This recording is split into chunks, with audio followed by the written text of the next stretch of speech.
Some skeptics were convinced that captive-bred lions could never be released into the wild.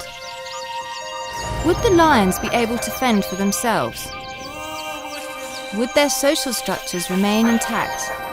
Would they be able to successfully hunt? Follow this engaging African story of a few extraordinary people working with extraordinary lions. Known as Alert, this groundbreaking program has one mission: return Africa's lion population back to its former glory.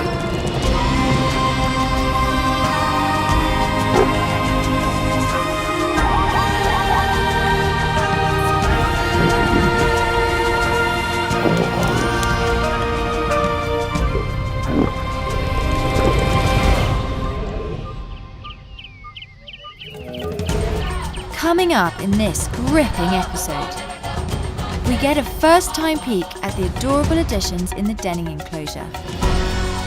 Lewa and Laili take their hunting skills to a new level and tackle a kudu. Find out what Ray's doing with hyena poo. A historical kill is notched up by the pea lions. The bloodthirsty Ngamo Pride strike again. Meet the tiny cub's new dad. And Kwali takes a nasty bite to the cheek. Can she hang on to her prize?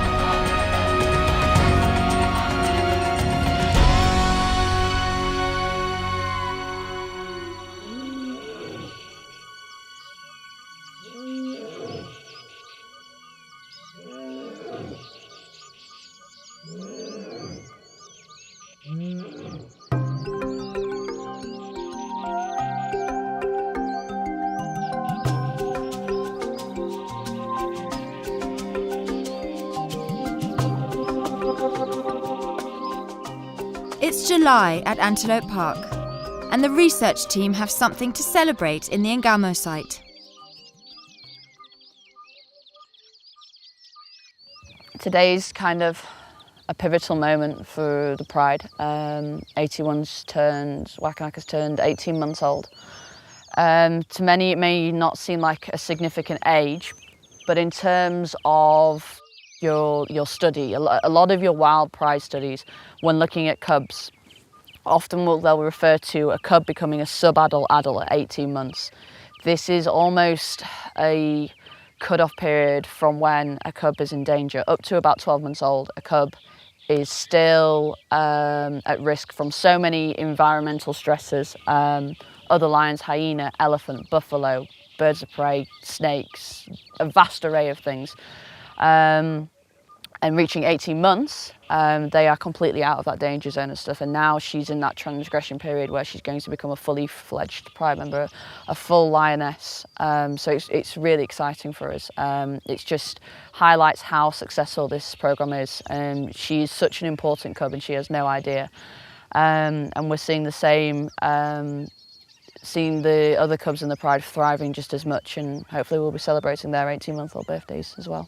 But it's important that the people realise how important this programme is and what a difference it is making. And Wakanaka's kind of a flagship for that. This groundbreaking programme, called African Lion and Environmental Research Trust, also known as ALERT, is growing from strength to strength and likely setting the pathway for restoring Africa's declining lion population. The research team are delighted with this progress.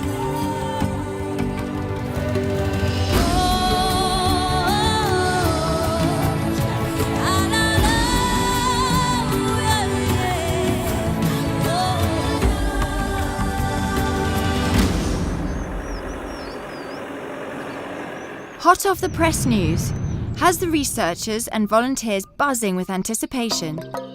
Soraya has produced 3 adorable cubs, and she has brought them out into the open for the first time, and it's a great cause for celebration.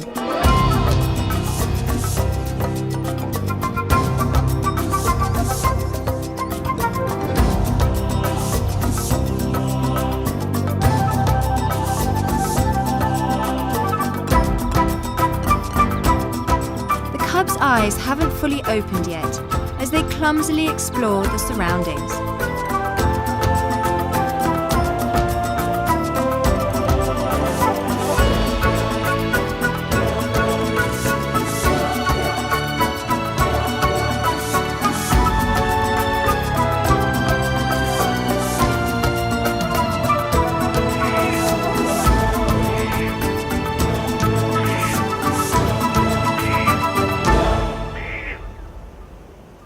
Moving over to the breeding enclosures, it's breakfast time, and the volunteers have to get their hands dirty.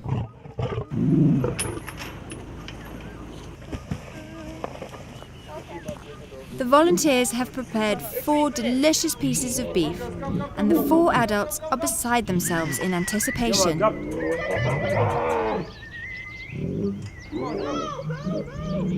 you want their management left open?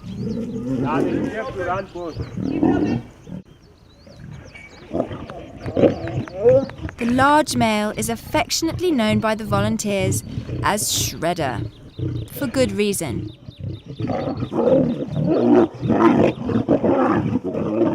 Shredder has 2 rules.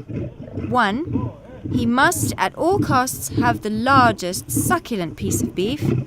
And 2, Shredder does not enjoy being watched while dining.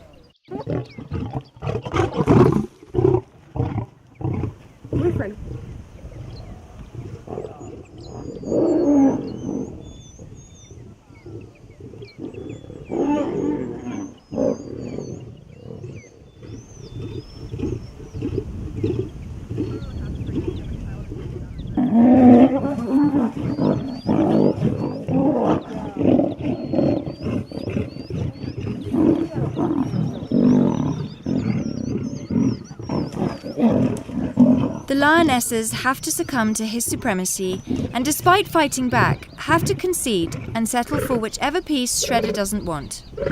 It's a man's world out here.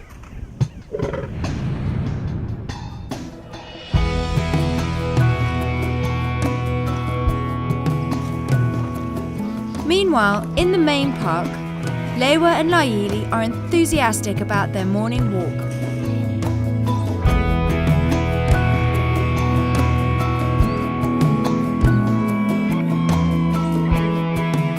The elves are at their playful best this morning. But all this play is important as it hones their skills needed for hunting. The crown plovers they are stalking today have the lions' full attention. But that's part of the plan for the birds as they distract the elves away from their nest.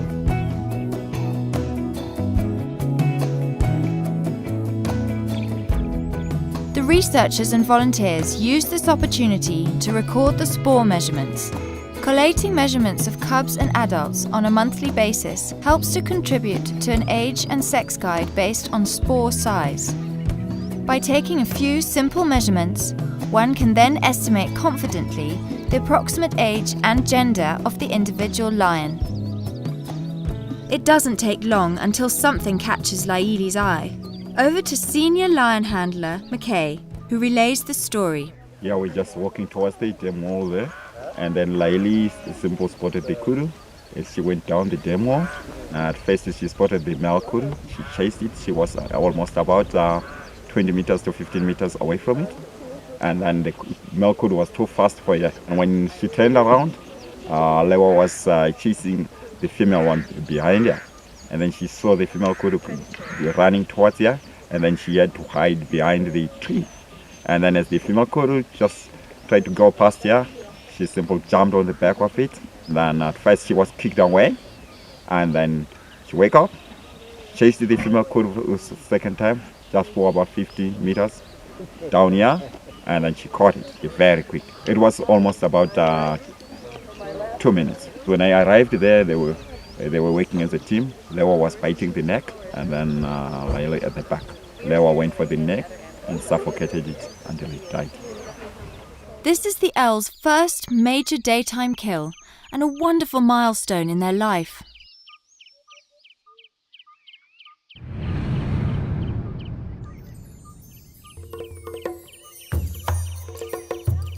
It's one of those lazy days at Antelope Park, and everyone seems to be nodding off. from the tiny cubs to big Milo.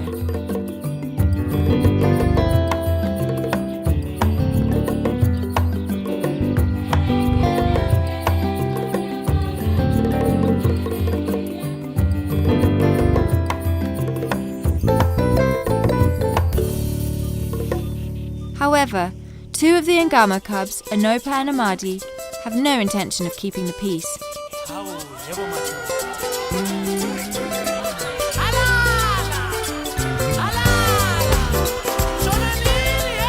They may not have chosen the best playground though. Milo is not in the mood for child's play.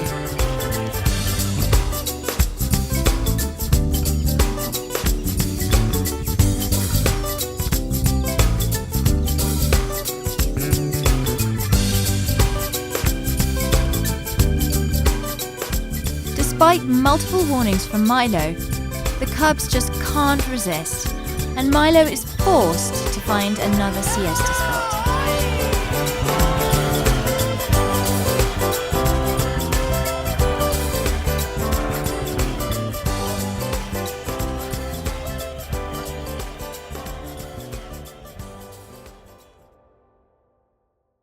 It's a crisp winter's morning, and the pea lions are up for their walk. So we took the two peas out of their enclosure. They were quite playful to begin with, playing with each other, not really taking much interest in us. Then we came across some zebra, and they gave chase. Both of them gave chase with the zebra. And from that we found the giraffe as well. They both went after the giraffe, Pena being a lot more active than what Pazza was.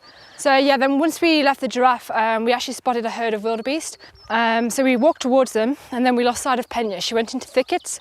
We couldn't see her. Pazza was still with us. But Pena just completely disappeared.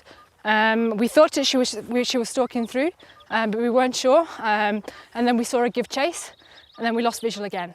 So yeah, after we briefly saw Pena give chase, we saw the whole herd of wildebeest running off. There was a lot of dust around. Then one of the lion handlers and I heard a distress call of the wildebeest. So we thought that she may be on the back of it. So we went running towards her. Pazza was still with us. She hadn't chased at all. So Pazza came with us, and we arrived at the scene to find Pena clamped on the neck of a sub-adult wildebeest. And then Pena decided that she was going to let go of the wildebeest. So she let go, and the wildebeest got back up to its feet. And Pazza was straight on the back of it. She jumped straight on the back to try and bring it back down to the ground again, while Pena looked on.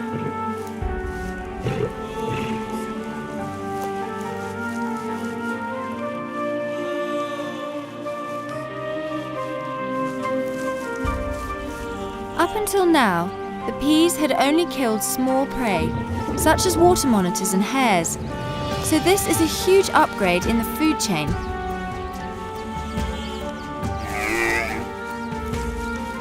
Who could have taught these captive bred lions to go straight for the throat? This is pure instinct, and they've simply been given the chance to do what lions do best.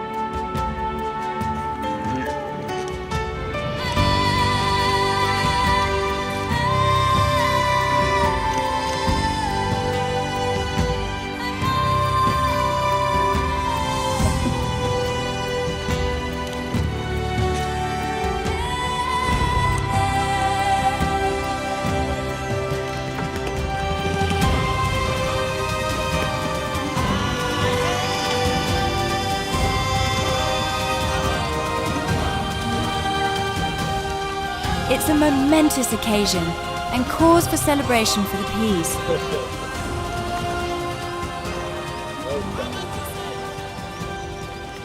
We leave them to feast on their prize and visit the 3 new cubs.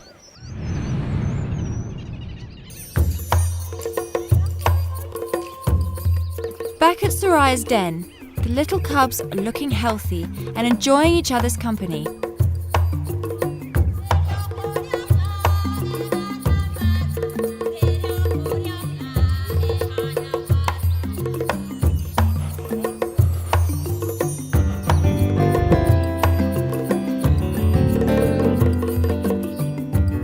As part of the Stage 1 programme, the time has come for a bit of a shock in their lives, as Dan explains. Right, we're here at Bush Enclosure today with Soraya and Sahara. Soraya is the mother of 3 cubs. The cubs have been with the mother for the last 3 weeks. Very important that they stay about 3 weeks with the mother for colostrum, which is something the mother produces. Helps the cubs be extra healthy. We're going to remove the cubs today. Reason being is if you leave them in any longer, they will become very attached to the mother and they don't become attached to humans, which is exactly what we need to facilitate them to feel safe in the first stages when they're hunting.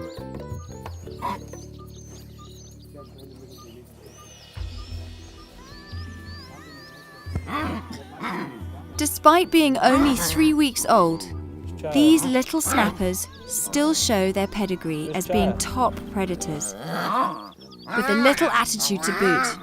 Even Ephraim is on his guard.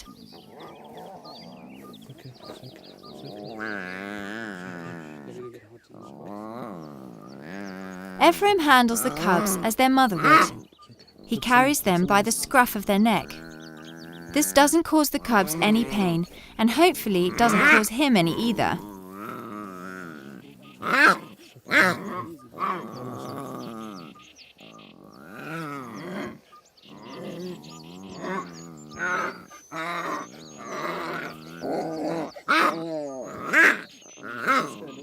One last fighter in the box, and they swiftly move them off to their new home.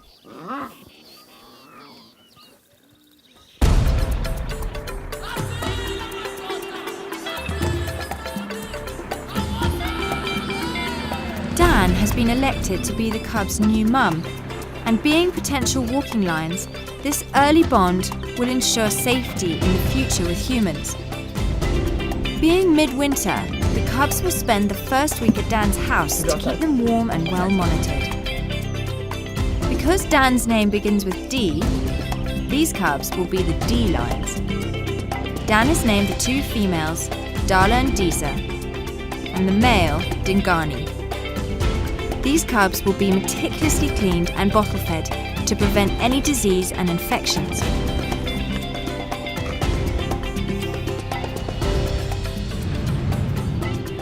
We leave the very capable Auntie Dan and visit the Ngamo Pride in the release site to find Narnia scurrying up a tree for a better view of the surroundings.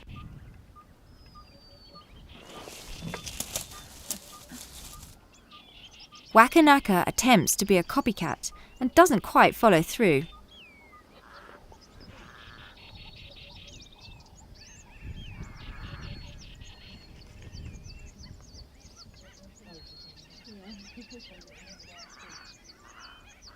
Ray has an interesting experiment for the Pride today. We've come into the release site this afternoon with a nice big bag of hyena poo that was donated to us kindly by an associate.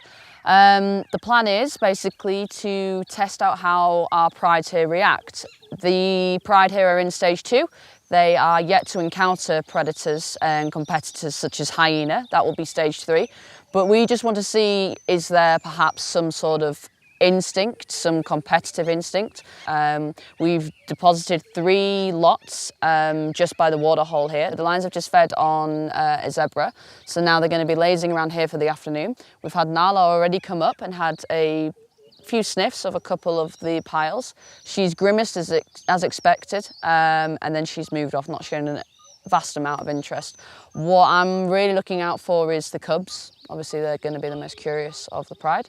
We may even see a little bit of play behaviour with it. We're not really expecting any overt behaviour, any over-the-top results. It's just literally out of curiosity. And then tomorrow we have a playback of some hyenas, which we're going to play into the site and see how they react to that as well.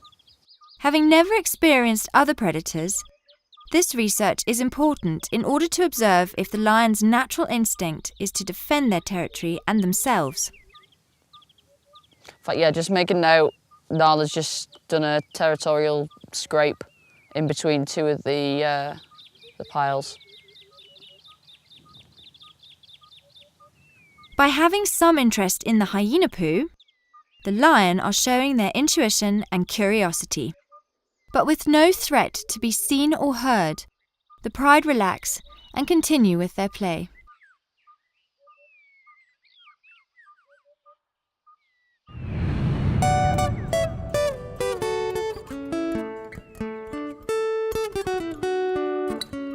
Penya and Paza are in a lively spirit this evening, constantly exploring and gallivanting around. Their sundown walk leads them down to a pool of water and gives the volunteers something to laugh about. Curiosity gets the better of Penya as she investigates further. There are catfish in this pool, and no doubt have her interested.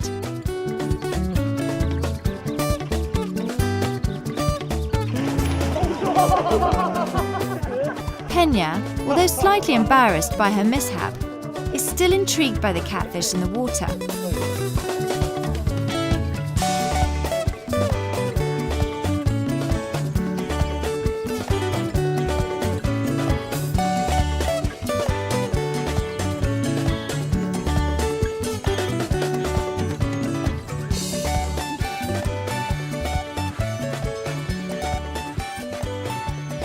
But their interest soon wanes, and they carry on with their adventure. Antelope Park has been established for over 20 years, but their programme was not a planned project, but rather evolved by chance. Nathan explains. So this release program was established. It was established here at Antelope Park, sort of by accident really. The owner, the current owner of Antelope Park, somewhere or another got some cubs, lions that bred in his enclosures. It's not uncommon for wildlife anywhere, in captivity or in the wild, to abandon their offspring for whatever reason. It's something that happens. If animals are not perfect, they don't generally belong in the bush. They don't survive long. Lions have suffered a staggering 80 to 90% population decline since the 1970s and have vanished from 83% of their possible range. The increased media attention surrounding the lion's plight ignited the rehabilitation and release into the wild programme. Anyway, so a similar situation happened in an enclosure. A mother abandoned some cubs, and the sound of them crying didn't really affect her too much. Things like sympathy and mercy are all very human imprinted emotions that don't really exist in the bush. So the mother was quite happy to sit and listen to these cubs crying. They weren't, so they took them out, raised them up, gave them a bottle, became essentially part of the family. And family tradition was they used to walk down to the river every day with the dogs. When the lions got a bit older, they would follow. And the natural instincts of these animals, when they came across game, started to come out, started to show through. As they were getting a little bit older, they were getting better at it. They were getting more exposure to it. And that's really where this all started, where this release program started. In the very near future, with the collaboration of African governments, Antelope Park and the Alert Programme will release lion back into their natural habitats in countries where lions no longer exist.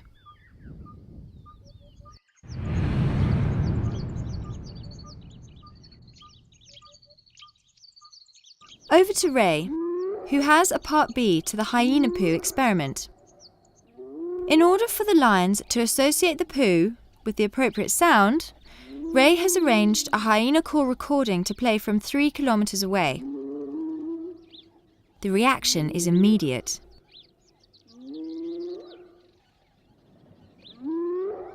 Milo is aware of the possible invasion of another species and leads the cubs and the rest of the pride to the fence line to observe closer. Di, come in. Guys, that's fine, you can switch off, thanks very much. You've got all the lions' full attention.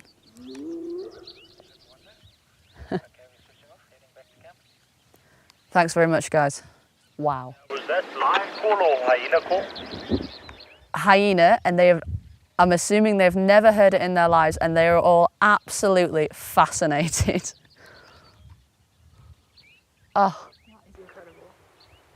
That's very interesting. Were they showing any intention of moving towards it or not? Yeah. We've got the whole pride, like Milo's got his nose to the fence, Nani's climbed a termite mound to try and get a better view, all the cubs are front row, it's amazing.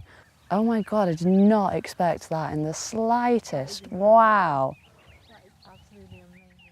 Ugh.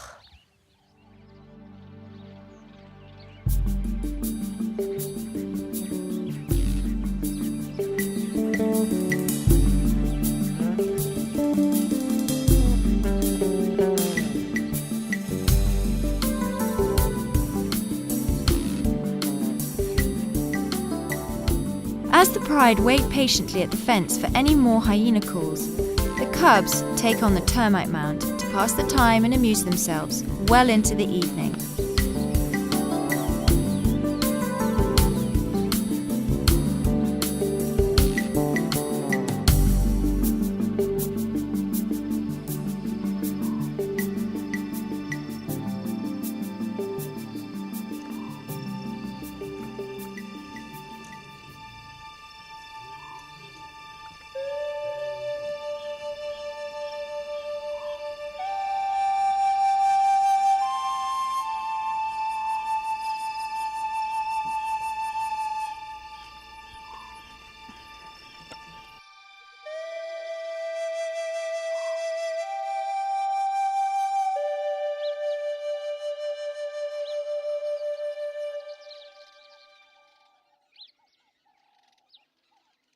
Another wonderful glow highlights a new day at Antelope Park, and we join the pea lions on a walk with researcher Kirsty. Okay, so the wildebeest really was the two peas. It was their first big kill. They'd made smaller kills before, so now we're seeing a completely different attitude with these guys. So they've now realised, what walks are all about, and they're much more proactive when it comes to hunting. As soon as they see game, they're off, especially Pena. And that's exactly what we want. That first kill, the first big kill, is so significant in their lives. And from now on, that's going to encourage them to go off and hunt more and more and utilise the time out on walks for hunting rather than just playing and sort of resting. Character-wise, both Pena and Paza are quite playful lions. We're beginning to see that Pena is actually probably going to be the best hunter out of the two, although Paza does show a huge interest in hunting as well. Pena seems to understand more about at the moment what she needs to do. She's also a lot more independent than Paza.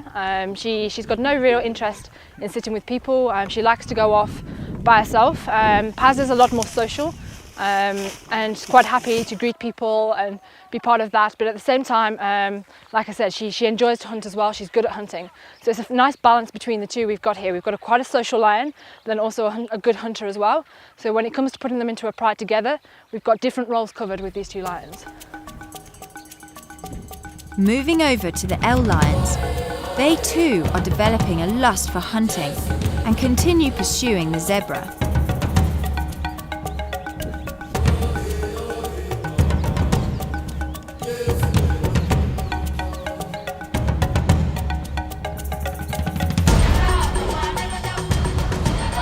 Big stallion ninja zebra are still making it difficult, but Laili in particular will never give up trying.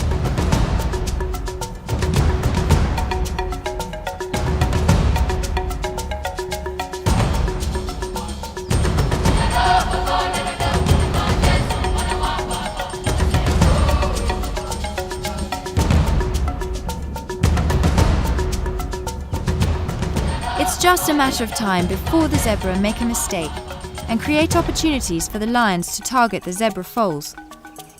For now, practice makes perfect.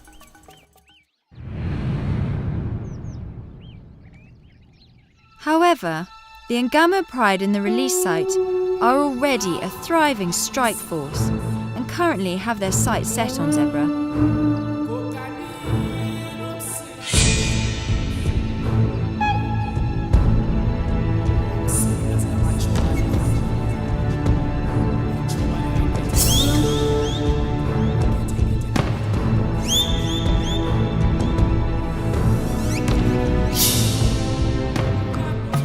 Nala and Kenge are the first to give chase, and by the time we catch up, Ashanti has the zebra by the throat.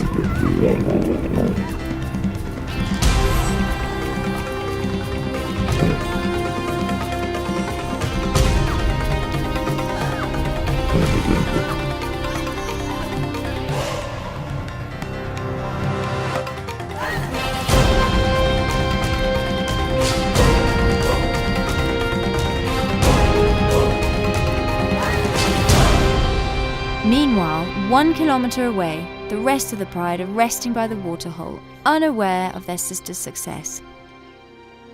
The rest of the pride will soon discover the kill, but for now, Ashanti and Nala will take full advantage of this meal. Over the last few years, Alert and the Rehabilitation and Release into the Wild programme have been criticised for using captive-born animals in a reintroduction programme. The captive-born adults of the programme are never to be released into wild areas.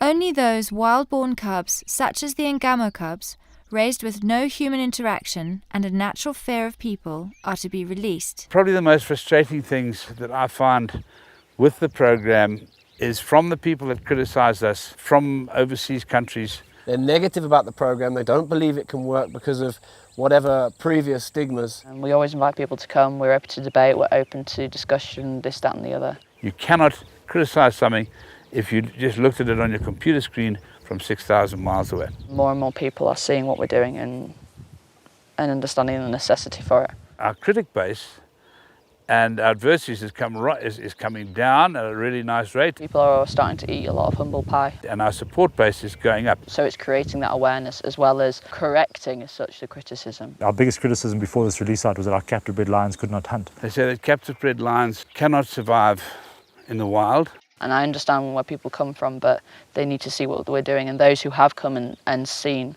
what we're doing, seen the evidence in these lions, they've said, okay, these guys have actually got a very good in situ conservation program here.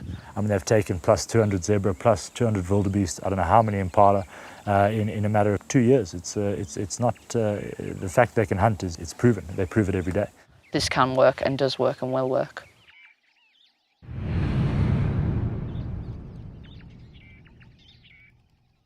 The following morning shows the Ngamo Pride drinking close to where they killed the zebra last night. Milo, Kenge and Wakanaka are still nowhere to be seen. When the researchers finally locate Milo, he is making a very blatant approach at a group of zebra and impala. As the zebras retreat from the obvious danger, what they don't realise is that they are walking into the path of Kenge and Wakanaka, who have flanked them whilst Milo had their attention.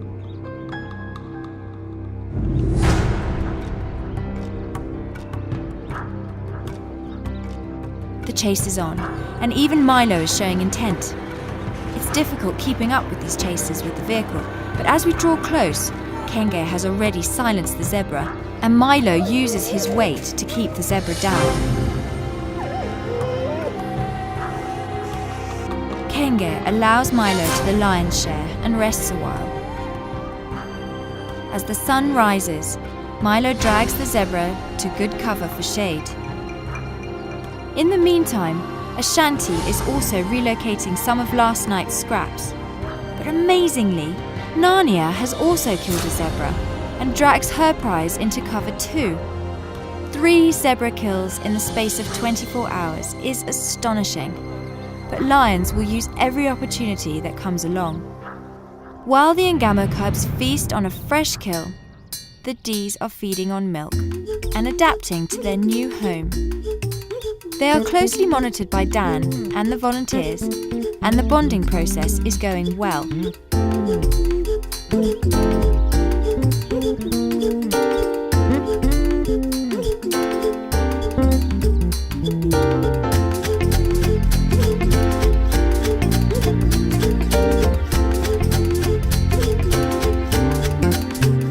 Even at this early age, their teeth are razor sharp, and the cameraman gets a wake-up call.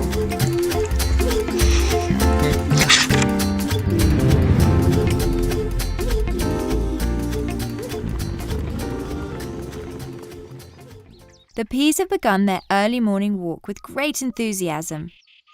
Play is high on their agenda as they haven't seen much game today.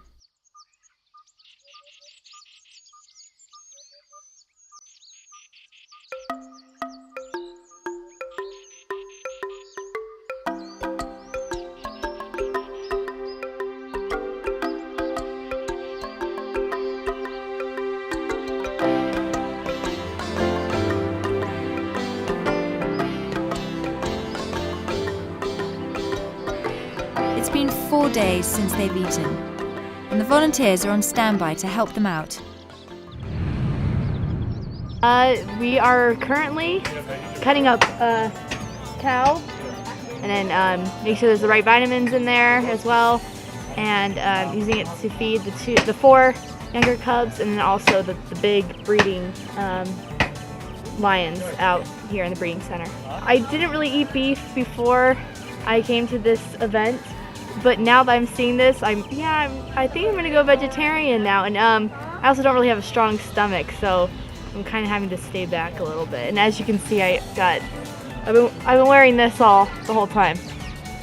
This is my secret weapon, and then Vicks rub underneath my nose so it blocks out the smell. It's not working though. I can still smell it. It's disgusting, I think, but I know it's necessary for the lions to get food. So this is the first time I ever seen a whole cow dead and chopping it up. It's not good for the stomach. The ever-willing volunteers take the tasty pieces straight to the peas enclosure and place the bits in cunning positions. It shouldn't be too easy for the lions, right? Very nice.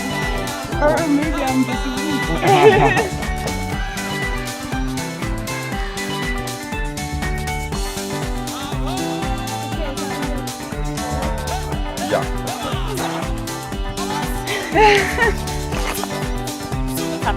Well, there's I just sit here and watch. And I'll try not to throw up.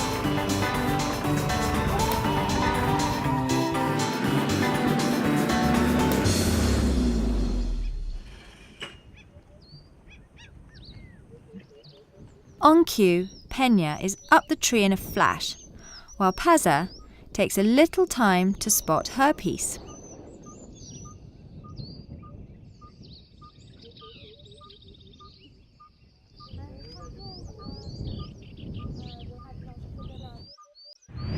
As part of the ongoing territorial research, today Ray is experimenting with how the pride will react to the roars of other lions.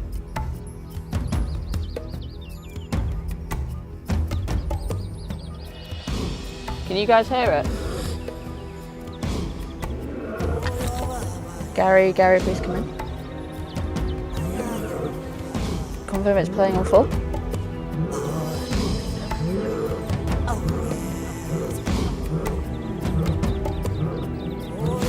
Milo instantly responds to the sound of an unfamiliar lion and runs off to defend his pride against intruders.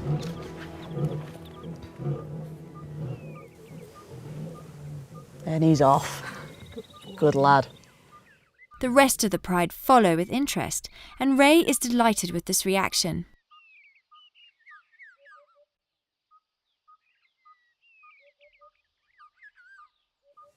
This is awesome. Okay, we've just performed our 5th territorial study using a playback of 8 lions, a mixture of males and females. What's been really interesting, we've had a much more full-on reaction from the whole pride. Milo led all the females towards the fence line where we've played the recording. What was really interesting to see was the younger cubs. They are now 8 and 9 months. The 3 females of those 4, they also followed. They were lagging behind, but the fact that they approached alongside the females is a really positive sign that they are starting to grasp this whole idea of what it means to be a territorial animal. The whole reason the lion is social is to defend a territory, so it's so important that they're coming to grips with this. And 8 months is that kind of period their female cubs will actively partake in this. So overall, a really, really good experiment.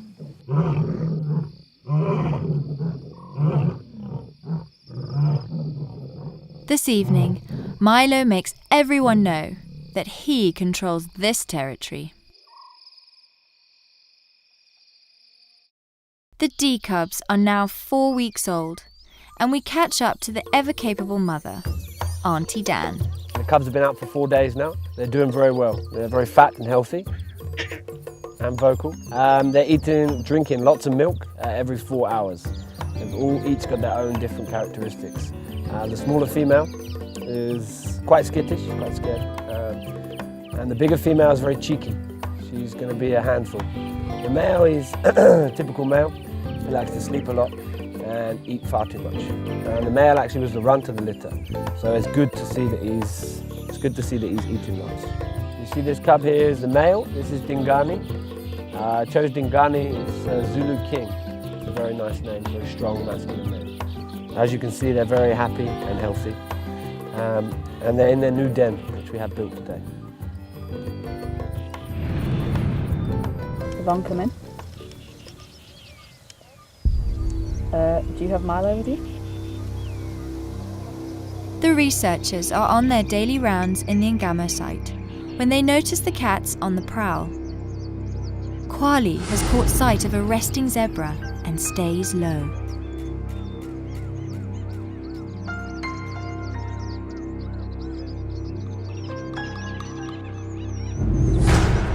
with the element of surprise and good grass cover, this should be an absolute gift for Kwali.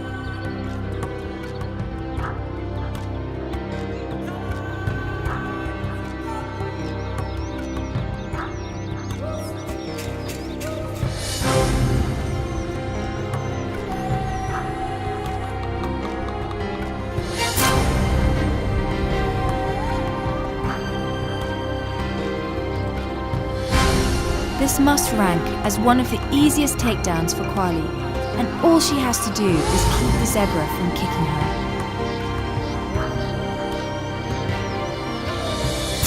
The zebra's last defense is a nasty bite to Kwali's cheek, but this has little effect as the zebra surrenders to the big cat's grasp.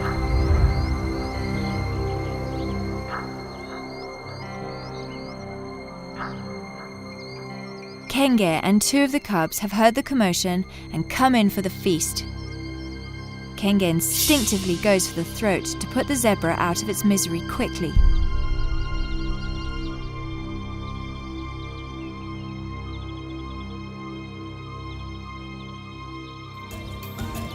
It's been a bloodthirsty season for the Ngamo Pride this winter, and nothing will slow them down. This pride have become very capable hunters, and it won't be long until they're ready for stage 3, where they will share a reserve with competitive species, such as hyena, and have bigger prey variety like buffalo.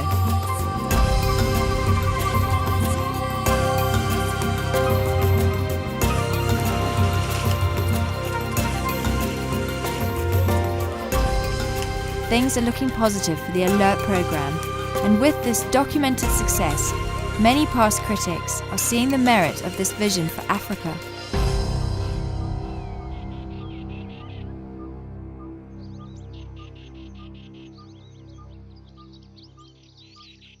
The next episode promises to be jam-packed with much excitement when Penya and Paza encounter a python. The adorable Dees go on their first bush outing. Lewa and Laili keep the zebra on their toes. The Ngamo girls have pretty nasty table manners. The research team have more experiments for the Ngamo lions. The seas take down a wildebeest.